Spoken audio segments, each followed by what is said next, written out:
वाह भाई, क्या ही दिमाग लगाया संदीप रेड्डी वांगा ने भाई अपनी आने वाली मूवी के लिए। भाई वो प्रभास के साथ, प्रभास के विलन कैरेक्टर में भाई वो अब संजय दत्त को शायद देख सकते हैं कि विलन कैटेगरी में। अगर संजय दत्त की आपने विलन कैटेगरी नहीं देखी तो भाई आपने कुछ नहीं देखा। KGF 2 में भाई संजय दत्त की हाइप के चक्कर में भाई जो मूवी थी 1200 करोड़ रुपए उस मूवी ने कमा ली थी, रॉकी भाई प्लस उनके दम पे। अब आप ये सोचो कि प्रभास के साथ अगर आप विलन की कैटेगरी में संजू बाबा को रखते हो और लोगों की, और पैन इंडिया ये मूवी अगर रिलीज़ हो गई तो ऑलमोस्ट 1500 करोड़ रुपये कहीं नहीं गए आपके मोटा मोटा।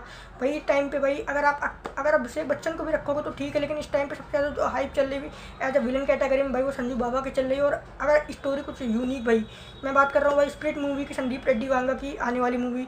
इससे पहले भी इनकी एक मूवी रिलीज हो चुकी एनिमल, जिसमें सबसे ज़्यादा दमदार कैरेक्टर था भाई वो विलन का कैरेक्टर था। क्योंकि अगर एक आपका विलन का एक आपका विलन का कैरेक्टर जो है दमदार हुआ तो पूरी जो मूवी है भाई वो सुपर डुपर हिट जाती है, क्योंकि विलन को ही देख कर लोग उत्साहित हो जाते हैं।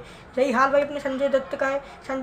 प्रभास के तो भाई वाइब चली रही इस टाइम पे, प्रभास की आंधी तो चली रही। प्रभास की आंधी में भाई प्रभास की आंधी में संजय दत्त भी आना चाहते हैं। अगर प्रभास की आंधी में संजय दत्त आ गए तो ये आप मान लो कि भाई इनका जो रिकॉर्ड है वो कोई तोड़ नहीं सकता। प्रभास की कमबैक फिर से बहुत जल्दी आ जाएगी। इस टाइम काल की मूवी में तो प्रभास की कमबैक हाई है, और उसके बाद जो काल की मूवी पर जो सबसे बड़ी ये मतलब बिग मूवी जो बनेगी, वो पैन इंडिया मूवी जो बनेगी भाई वो संदीप रेड्डी वांगा की मिलेगी। और संदल जाएगा संदीप रेड्डी वांगा यानी वायलेंस का दूसरा नाम संदीप रेड्डी वांगा है। तो इन दोनों में से तो भाई अभिषेक बच्चन या फिर आप मान लो संजय दत्त, इन दोनों में से किसी एक को एज अ विलन कैरेक्टर के लिए भाई संदीप रेड्डी वांगा अप्रोच करने वाले हैं। बहुत जल्दी बातचीत चल रही, रूमर में से किसी एक का कंफर्म होगा।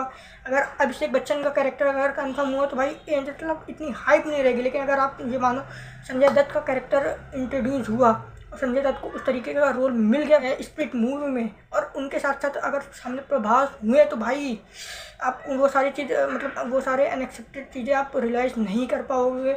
ये सारी चीज़ें हो रही हैं इस टाइम पे। सबसे ज़्यादा जो नेक्स्ट लेवल काम कर रहे हैं भाई साउथ वाले कर रहे हैं, सब फ्यूचरिस्टिक बातें सोच कर ही भाई सारी चीज़ें करते हैं। इसमें सबसे ज़्यादा हाई डिमांड इस टाइम पे अगर विलनों की कैटेगरी में देखा जाए तो भाई संजू बाबा हो गए, बॉबी देओल भी इस टाइम पे भाई ट्रेंडिंग पे चल रहे हैं। बहुत सारे जो कैरेक्टर हैं वो ट्रेंडिंग पे चल रहे हैं। और इनका जो विलन का कैरेक्टर होता है भाई, विलन का कैरेक्टर तो दमदार होता ही होता है, क्योंकि विलन के कैरेक्टर ही में सबसे ज़्यादा दम होता है। मूवी मिलेगी इसमें सबसे ज़्यादा ट्रेंड पे रहेंगे भाई वो विलन के कैरेक्टर ही रहेंगे। तो ट्रेंड के हिसाब से भाई अपने संदीप रेड्डी वांगा भी चल रहे हैं। एनिमल मूवी आ चुकी है, इसके बाद वो स्पिरिट मूवी में काम कर रहे हैं। उसके बाद भी लगातार उनकी बहुत सारी मूवीज आनी बाकी है।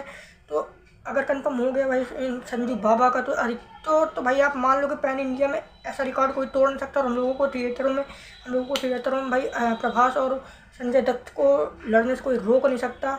तो अगर आप एक्साइटेड हो प्रभास और संजय दत्त की लड़ाई देखने के लिए, इन दोनों की राइवलरी देखने के लिए, इन दोनों की कट्टरी दुश्मनी देखने के लिए, तो आप भी अपना ओपिनियन कमेंट सेक्शन में कमेंट कर सकते हो। जो संजय दत्त का फैन है, संजय दत्त की भाई जो फ़ैन फॉलोइंग मतलब बॉलीवुड से लेकर साउथ तक की संजय दत्त की फ़ैन फॉलोइंग है। और KGF 2 में सबसे ज़्यादा हाइप जो थी वो खाली संजय दत्त की थी।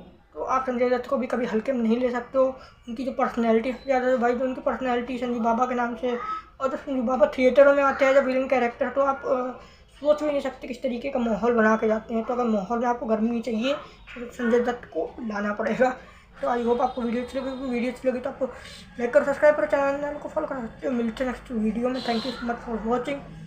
Bye bye.